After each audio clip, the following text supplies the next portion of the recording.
ఎవరైతే వారి జీవితం పట్ల సంతోషంగా లేకోకుండా ఇతరులు చాలా తృప్తిగా ఉన్నారు, చాలా ఆనందంగా ఉన్నారు అని బాధపడుతున్నారో వారు ఈ చిన్న నీతి కథను వినండి. ఒక కాకి చెట్టు మీద కూర్చుని చాలా బాధగా కూర్చుని ఏడుస్తూ ఉంటుంది. ఆ చెట్టు కిందే ఒక స్వామీజీ తపస్సు చేసుకుంటూ ఉంటాడు. ఆ కాకి కన్నీళ్ళు ఆ స్వామీజీ మీద పడతాయి.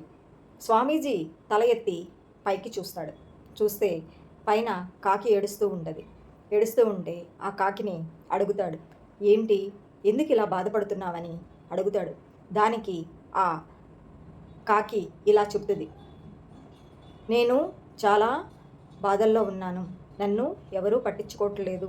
నన్ను ఎవరూ ఇష్టపడరు. కనీసము నాకు అంత ఆహారం కూడా ఎవరూ పెట్టరు. ఎక్కడ కనపడినా, ఎక్కడ వాలినా చీపో అని తోలేస్తూ ఉంటారు. దీనివల్ల నాకు చాలా బాధ కలుగుతుంది. చాలా అసంతృప్తితో ఉన్నాను నేను అని బాధపడుతుంది. అయితే స్వామీజీ, ఉన్న దాంట్లో నువ్వు సంతోషంగా ఉండటానికి ప్రయత్నించు. అన్నీ అవే సమసిపోతాయి. నేనే బాధల్లో ఉన్నాను, నా చుట్టూ ఉన్న వాళ్ళు ఆనందంగా ఉన్నారు అని అనుకోబాకు అని చెప్తాడు. అయినా సరే వినుకోకుండా ఇంకా ఏడుస్తూనే ఉంటుంది. అయితే ఆ స్వామీజీ చెప్తాడు, అయితే నువ్వు ఎలా మారాలి అని అనుకుంటున్నావు, ఆనందంగా ఉండాలి అంటే ఎలా ఉండాలి అనుకుంటున్నావని అడుగుతాడు. అడిగితే దానికి ఆ కాకి, నేను హంసలాగా ఉండాలి అనుకుంటున్నాను అని చెప్పుద్ది.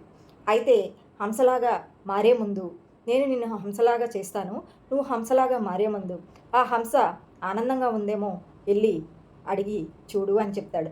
సరే అని ఆ కాకి ఆ హంస దగ్గరికి వెళుతుంది.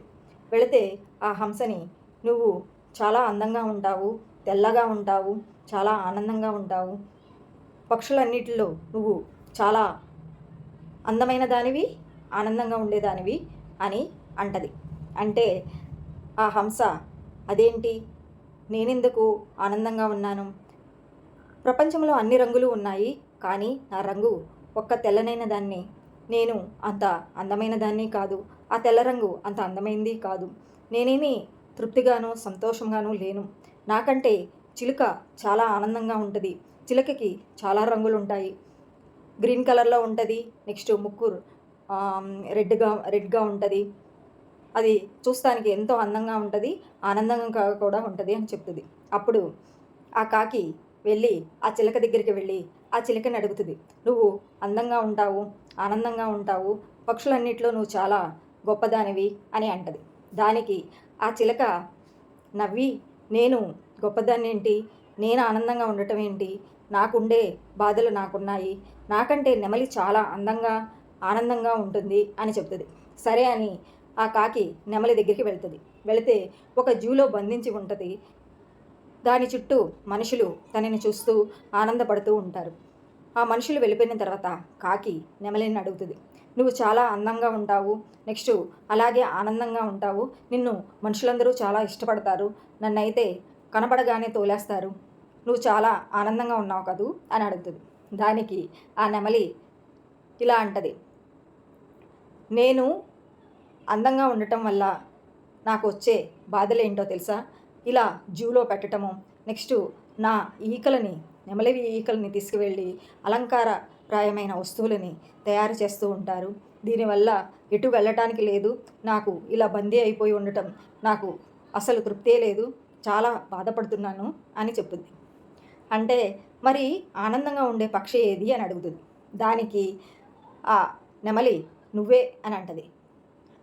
నేను ఆనందంగా ఉండటం ఏంటి అని అడుగుతుంది. నువ్వు నల్లగా ఉంటావు, నిన్ను ఎవరూ కూడా ఇష్టపడరు, నెక్స్ట్ అలాగే చాలా స్వేచ్ఛగా ఉంటావు, నిన్నెవరూ బంధించరు, హాయిగా ఇష్టం వచ్చిన చోట తిని ఇష్టం వచ్చిన చోట ఉండొచ్చు, నీ అంత అందమైనది ఆనందమైనది పక్షి ప్రపంచంలో ఇంకోటి లేదు అని అంటది. దానికి చాలా ఆనందపడి కాకి మళ్ళీ ఆ చెట్టు మీదకి వచ్చేస్తుంది. వచ్చేస్తే అప్పుడు స్వామీజీ అడుగుతాడు, హంసగా మారుతావా అని. లేదు లేదు, నేను ఇలా కాకిలాగానే ఉంటాను, అందరికంటే నేనే చాలా ఆనందంగా ఉన్నాను, ఎవరికి ఉండే బాధలు వాళ్ళకు ఉంటాయి, దూరం నుంచి చూసి వాళ్ళు ఆనందంగా ఉన్నారు అని అనుకోవటం చాలా తప్పు అని అంటది.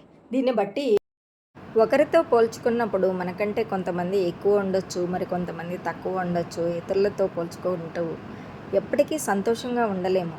ఎవరైతే తనకున్న దాంట్లో సంతోషంగా ఉంటారో వాళ్ళే ఆనందంగా ఉంటారు. థ్యాంక్ యూ అండి.